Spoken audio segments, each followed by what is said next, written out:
Hi everyone, welcome to the channel for new battle report.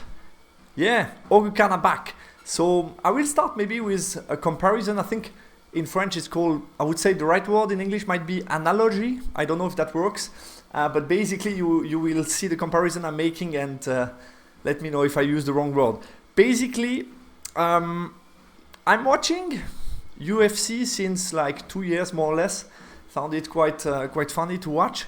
And basically, if you watch MMA, so UFC, there are two aspects in the fight that you might recognize. The first aspect, some fights you watch them because of the tactical aspect. They are very strategic, interesting to follow and to see the game plan of both parts. And sometimes you watch it just for the violence. Basically, you see the matchup is going to be exciting. It's not going to be very tactical, but it's going to be fun to watch, basically. So I think here that also applies to some extent to our game. And basically, you saw a lot of strategy, tactical plan in my last couple of battle reports, but not much combat action, not much violence.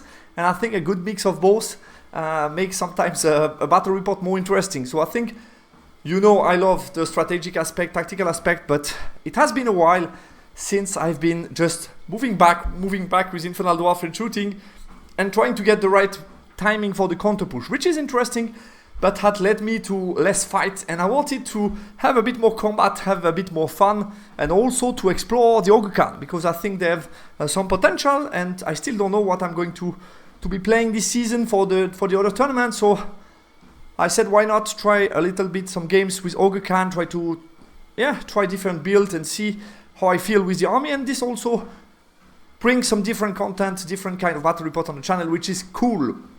So Ogre list, I went with the following: lots of scoring unit. I think to the contrary to the Infernal Dwarf list that I played before, Ogre have the potential to be very strong on map control and primary. And therefore I went with a very heavy number of scoring units. So magical setup, I tried the Master Thaumaturgy. I felt it provides a good mix with a Rod of Battle, 6 spell, 7 with the Frost Mammoth. We have some good range damage, some good combat buff. I like the double -1 to wound in close combat, so I felt let's try that. Obviously Mimic Cloak God Speaker makes a very solid block in core if you're playing Leadership 8, so I think at least you can rely on the Tribesman block to be holding any kind of potential panic because you are fearless. So I think that's quite interesting, in addition to the fact that you are unstable and you have a lot of wounds, so you might be able to stick a long time. Then instead I saw that, as always, when you build a list with an army that you didn't play for a long time, you go watch a little bit what do other top players in the current tournament. And I felt a lot of people were playing the 14 tribesmen plus 11 tribesmen. That was like the standard core. But I wanted to bring some unit that I always like in core, which are this mid-size, small-size unit that are able to play chaff, anti-chaff, scoring unit, counter-charge. So they provide a lot of versatility to the list. And I kind of like the fact to put them in the core of my list, because those points are the points that you need to spend. So then I can focus the rest of my list into bringing more combat power. So basically that's the idea of this core setup. I like about the bruisers. I don't think people have been identified that potential strengths, but basically they have resolute 1 first strike, meaning, for example, counter charge in the flank would be 2 ranks and a standard. So that's starting to be decent, restricting potential attacks if you're charging the flank and stuff like that. So I think for 170 they're quite decent. And I also like, mathematically speaking, the fact that the point per model is cheaper in comparison to the additional model. So I think, yeah, they are quite worth it for 170 in comparison to the additional model that are, I think, too expensive. I also put 5 Saber-Tooth Tiger to have a long range chaff and mainly also non-scoring chaff for the case of breaking flag, breakthrough, and spoiler 4 as well. Then in special I went with double block of Merkvet. What I like about Merkvets is the fact that they have discipline, which makes them quite reliable even on an 8 leadership list, which I think is one of the main reasons to include them, other than the fact that they are quite lethal in combat. The halberd block with first strike, Banner of the Ginget, I think is very good damage output. That's what I like about Ogre. That's what made me feel in love back in the days with Ogre Khan is the potential damage output of a single unit in a combat. Always love that. Merc-Vets definitely symbolize that, I could say. Then we have another unit with Iron Fist. I paid Devastating Charge. I know most players play Lethal Strike, but I think Devastating Charge with Swift Stride is quite decent. Another source of Strength 6. So I wanted to try that out, even if it's a bit expensive. Then 2 small units of Tusker, which are expendable, quite cheap. You can throw them. They do a good amount of attack. And then the Frosty, obviously, to help me get some agility buffs, because we have low agility in this list. And yeah, the BSB, nothing special to mention. My opponent Lichemeister was also playing a combat list, so that's going to be a fireworks, exciting battle. He has 3 Wild Dawn character. We have double chieftain with Great Totem Bearer and a Wild Dawn Lord General. All of them stuff a bit defensively. I think the Great Totem Bearer combo plus some totems on the unit makes it really strong, because he can cast some totem. For example, the Gnarled Hide, he can cast it 3 times on the long gun unit, which I think is quite good. Then we have 3 big unit, 40 Mongrel, 2 times long gun, big blocks, double ambush obviously. Another unit of Centaurs, which are quite threatening. And then he has a Razor unit, which is not scoring, and then 3 Piece of Chaff. So definitely an aggressive list. We were playing Forage and Plunder. Below you have the spell selection, Slay the Beast.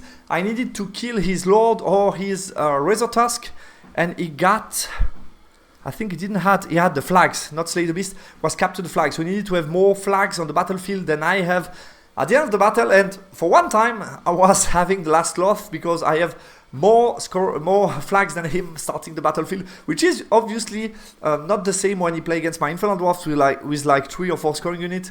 So definitely funny this time. Yeah, you see the spell selection. Let's move on. Matchup analysis. Mass Beast Herd Army fighting similar Ogre Khan list, so it was going to be exciting. I think he has an advantage on the map control due to the fact that he has long range chaff and also ambush, which gives him a lot of ways to trouble my line, my battle line, and give him an edge. Primary, yeah, I didn't mention it, but if you have a look at the map, the Forage Curse hits again. So we have this one automatic, and if you pick top of the map and the field, then your opponent has to pick the forest, and there is nothing else he can do. And that's exactly what I don't like about Forage and Plunder, and I let you guess which side I got. So we got obviously a big swing for the primary, because if you can start in the forest in this type of battle, yeah, it's a good advantage, because you are already plundering 1. So definitely quite important. Obviously I didn't get the first roll, so my opponent obviously picked the top. Let me start. So we have already turn 1, but let me explain you deployment. So yeah, you see the 3 terrain that are plundered, so not going to be easy. I tried to go quite heavy on the left, thinking that's the way. If I want to win primary, I need to get through this left corner, so I need to get through that. So I deploy basically everything to start the game, obviously. So I have the 3 Tusker that march all the way here. We have here a Bruiser, then here's my big block, the Sabertooth, the unit of the Ginget with the BSB inside with Banner of Courage, which makes them immune to panic. Then we have the Frosty, those units looking already in the back here to cover for the ambush already. Then we have the other Merc-Vet, we have other unit of Tuskers. This one are Great Weapon and Paired Weapon on the left, just for the record. And here we have other Bruiser unit. And on his part he has here the Stalker scouting Longhorn. We have the dogs, Gargoyle, you see them. The other unit of Longhorn is right here. And then we have Razor Tusk near the Impassable here on the right, and on the left the unit of Centaurs, and in the middle the big unit of Mongrel ready to take the wall and then provide a good counter charge. So obviously you see the strength of his list is to have 2 blocks that are bodyguard. He put on the left the 2 chieftain, so BSB and the other guy, and in the middle the Lord. Basically the character are hard to kill, so it's going to be bodyguard no matter what you send at him. It's going to have most likely a rank, be bodyguard, and then counter charge. That's the mechanic of the list, so those Longhorn can really push forward against pretty much everything. So we'll see how that goes. Turn 1, yeah, I move around, waiting a bit for the ambush, try to create threat on the flanks. Magic Face, I failed Wrath of God on 4 dice, despite the casting value only 9+, but I failed it. Then I failed the smite, and he dispelled the rain of fire, so I do nothing on turn 1. Here's turn 1.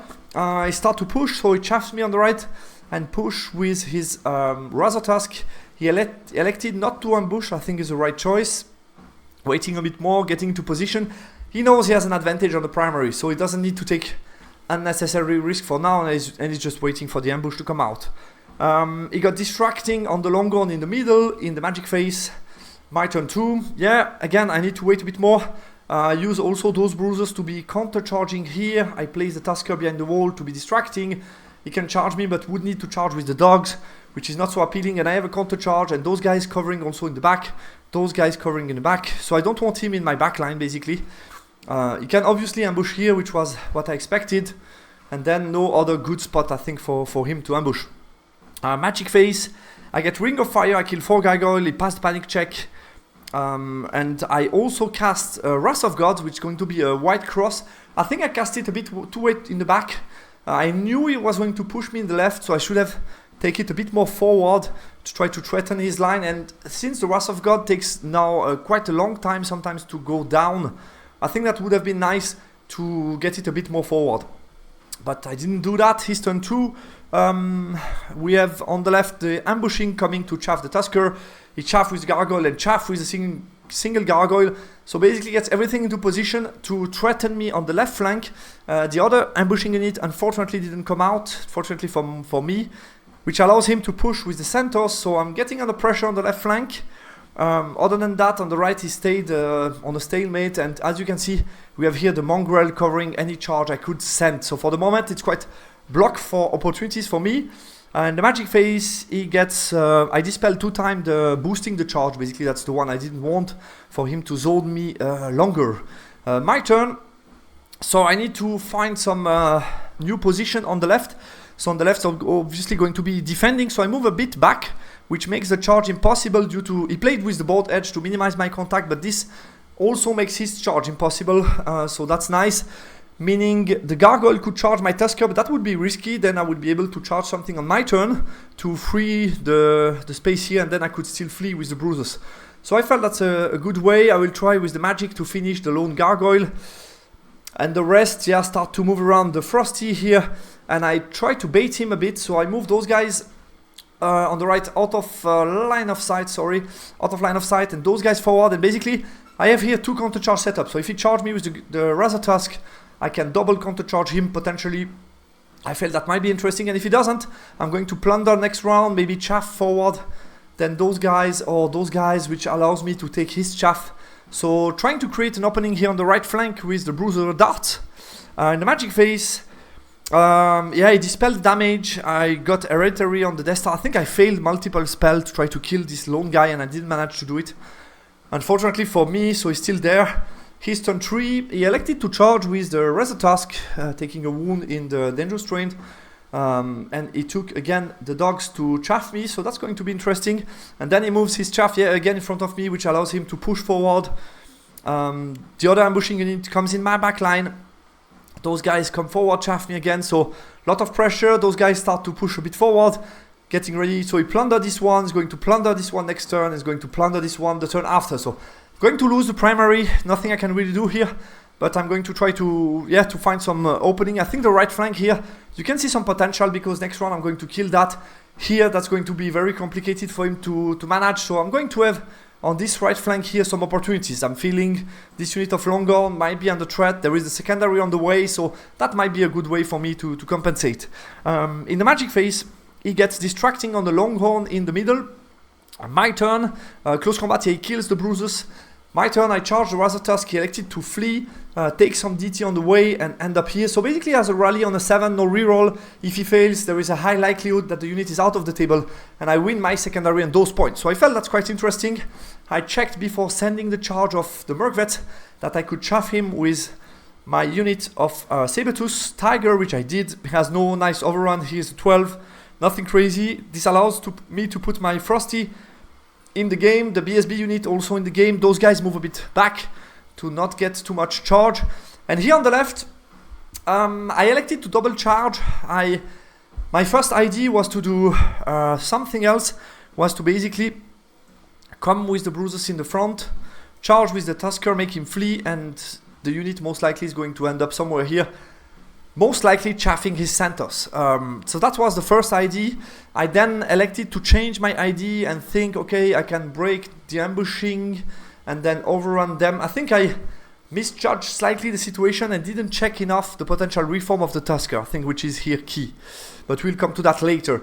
Magic phase, I fail -1 to wound, but I got hereditary on Tusker, which is not going to change much, but just was, since I didn't know exactly the outcome, I was trying to protect them.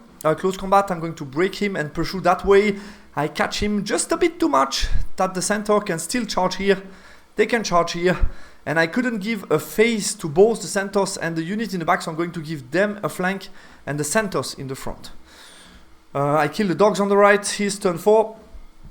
He's going to charge me in the flank, so I wasn't really aware of this threat. I think I felt going to be able to reform and then deal with that unit on my turn, but yeah, I think underestimated the fact that he had the charge. He has 3 rank and a banner and a flank, so that's a lot of static res here, and I'm not going to do too much because of the restricted attack. Here charge those guys, and he chaffs me again. Charge here those guys, and he moves a bit back with the long one here. In the magic phase, I dispel distracting. He got the second distracting on 2 dice against 2 dice, unfortunately for me, and got also a distracting on the wild horn bottom of the map, so that's quite interesting for him. He made, unfortunately, the rally on a 7 no reroll, and then close combat in the... So what happened? He killed my bruiser and just reform, and then he won by a bunch against my Tusker, and I rolled a double 1. I was able to stick, which was fortunate. I remember doing pretty much, I think, nothing, maybe a wound with my attack and my stomp. He did nothing to me, but had huge static, and I managed still to stick, which was definitely fortunate. He killed the dogs. My turn, I get a lot of charges, so now is the time. In the middle, I charge here the chaff. I position my big block unstable in front of the 2 units, giving a front and being 3 wide. He's not going to break through that unit in 1 turn, and then I will have good counter charge. I charge with the Frosty against the Mongrel, double charge against the Longhorn, so we'll see how that goes. I suffer some DT, but no model killed, which is the main thing. So I'm going to strike before him, do a lot of damage, and basically the Frosty is kind of heavy chaff. I know he has +1 to wound, but I should be able to survive. And then after that, we'll see what happens. He cannot charge the Frosty with the Longhorn because it's the front, so I was feeling okay with that. In the magic phase, a binding scroll, the -1 to wound. I'm going to dispel the Rod of Battle, obviously, and I'm going to get -1 to wound hereditary on the Merkvets here, which is questionable. I think the Frost Mammoth surviving might be the key here of this battle, and I think my focus should have been to put it on the Frosty to make him wound me on 6-up. I think that would have been safer. But close combat, here you see the Mongrel. I think it's interesting. So he shouldn't kill me, but still he has, as you can see, yeah, like 15% chance of killing the Frosty, which is still quite big. So I think I should have put here the hereditary to make sure the Frosty doesn't get killed. I managed to do a good amount of wounds, so the Frosty is still winning, but he sticks. I do a good amount of wounds on the Longhorn as well, but they are still here due to the 9 rollable. And I killed the chaff, reformed. The Tusker this time got broken, fled off the board. Here you see the situation. He's turn 5. He elected to charge with the Longhorn against my my unit of mercenary veterans with the BSB. Was exciting to see that combat. And then just move out of the way with the Centaurs and is not going to engage my unstable block. The Razor Tusk moved back in the battlefield to... Yeah, they're just ready. You see I did huge amount of damage. But still, I need to kill some models more, and I'm not charging anymore, which changed a lot here. I'm still striking first. As you can see, the Frosty has 2 wounds remaining, so he did 4, which is exactly average. I'm going to go first. He hasn't got... Yeah, for the moment, he has the +1 to wound, but as you can see, I cast... I think the turn before, or one... Yeah, this turn, I cast a Comet. I think it was already on my turn 4, I would say. Cast a Comet, which is also waiting here to come down. So in the magic phase, I dispelled the distracting. He got another distracting on the Longhorn in the forest, unfortunately, which is quite central. My Wrath of God comes down this time. So the other one didn't come down, never, basically. But this one comes down, does a good range, and I managed to kill just the Mongrel that I need to kill his +1 to wound in the close combat. So that's huge, huge, huge. I kill 1 or 2 Longhorn, but that doesn't matter. But definitely good help against the Mongrel here. So that was nice for the Frosty having a chance to survive, basically, because I'm going first, going to do some wounds, there isn't so many models left. Close combat, yeah, the Frosty is going to win, obviously. He did no wounds, maybe one wound to me, I'm still alive. Basically he is breaking, -5, he breaks, I run him down. So excellent job from the Frosty. The combat in the forest, I do some wounds, but not that much. I'm not strength 6 anymore. Don't have so many models. I don't hit that well. It's still under distracting, and distracting is a huge problem for me. So I don't do that much, and the Longhorn are still sticking. It does some wounds, so it's going to be able to countercharge and do big damage here in the middle and get back a lot of points. The combat near the hill goes way better for me. Yeah, I mean those Mervets. Battle focus, rerolling the ones, the BSB inside, so huge amount of damage. Boom, as you can see, I kill like, I don't know how many, like 15 something. Whoa, amazing result going before him. So he's going to die this turn most likely. My 6, I go away with the Frosty on 1 wound, turn around, yeah, nothing crazy. Then we go to magic, so yeah, I know I need to break those guys, but I'm not, you see, I didn't do much. I kill like 5, he did some wounds to me, but it was still like a draw. So he's going to be able to be here in the magic phase. He dispelled a lot of battle, which is the most important. I got hereditary. On the right we do draw again, so he's able to stick, kill those guys, run them down, yeah, that's it. And his turn 6 is going to counter-charge me with the Razor Tusk in the flank, get the point here. I have a check to make, quite hard, like a 5 something, I don't make it. It doesn't catch me, but I'm decimated. And that's the end of the battle, so yeah, very funny. Yeah, you see here the hand, so I have my BSB unit still alive, the Frosty is still alive, his secondary is still alive. I finished the Longhorn, but as you can see, the General is here, alone in the forest, still alive. The Pumbaa, Razor Tusk saved the day, so they fled through the impassable, rallied, came back, and then countercharged to win it for the Beast Herd, because they win 11-9. So he got, obviously, the primary. I got more point than him, but yeah, the primary does a lot. I didn't manage to kill the Razor Tusk or his General, so I don't get the secondary. I still have enough flag to make it a tie, so he doesn't get his secondary. So very interesting battle. Post-game analysis, yeah. I'm tired of the forage curse. There is no other way to say it. Since I've been pointing out that forage and plunder is a problem on some maps, I've been getting all the time those bad side where you need to pick a train in the opponent's deployment zone, and that's obviously an issue here. Beast Herd controlled the movement with better chaff and ambush. I wasn't able with my range damage to do anything about his chaff, so what I wanted to do with thaumaturgy didn't work here. Deployment, maybe Tribesman better in the center, I don't know. I was a bit stuck in the left, I didn't find the best solution. I don't know about deployment, I think it's still decent. For Beast Herd, yeah, great use of ambush despite my best effort to stop them. I think my main mistake in this game would be on turn 4. I should have charged only with the Tusker, make him flee, let him go. Most likely he's going to chaff his Centaurs and just move my 3 Bruisers in front of his Wildhorn in the back. And then basically he can charge me with the Centaurs into the Tuskers, but that's the 1-1 battle, and I was under hereditary, so there is no... I'm going to strike first, worth mentioning. So there is no guarantee he's going to win that combat. And the Bruiser against Wildhorn, yeah, I mean, it's still 2 ranks and a banner against his 3 ranks and a banner. He has only strength 3, I have strength 6, some stomps. So I could be able to hold that fight. So I think that would have been best decision making here on the left, because this decision making cost me the Tuskers basically and some pressure on the left flank. Turn 4 Beast Herd, yeah, that's I think a huge moment. You see the Razor Tusk impact on the game, the point of them, the secondary, the counter charge on turn 6, which took a lot of point, took the Merc-Vet, took the Tuskers. So there is a huge point swing in this 7 non-rollable rally check. Turn 5 Beast Herd, mistake to charge the Mercs for him. Yeah, definitely the Longhorn shouldn't have charged my Merc-Vets. I'm stronger than him. And I made that sure to show him in the close combat. I have so many attacks, high strength, so many bonus on the first round. That's obviously an issue for him. Turn 5 Beast Herd, Wrath of God, helpful at the best moment, yeah. I didn't make good use of the first one, but the second one just helped me what I needed on the Frosty. I think here another mistake would have been not to cast Hereditary on the Frost. I think it was key that the Frost survives. So Hereditary should have definitely gone onto the Frost Mammoth. Distracting Longhorn were very resilient. I think I had huge issue to hit him. Hitting on 5 all the time in the forest was a big problem for me.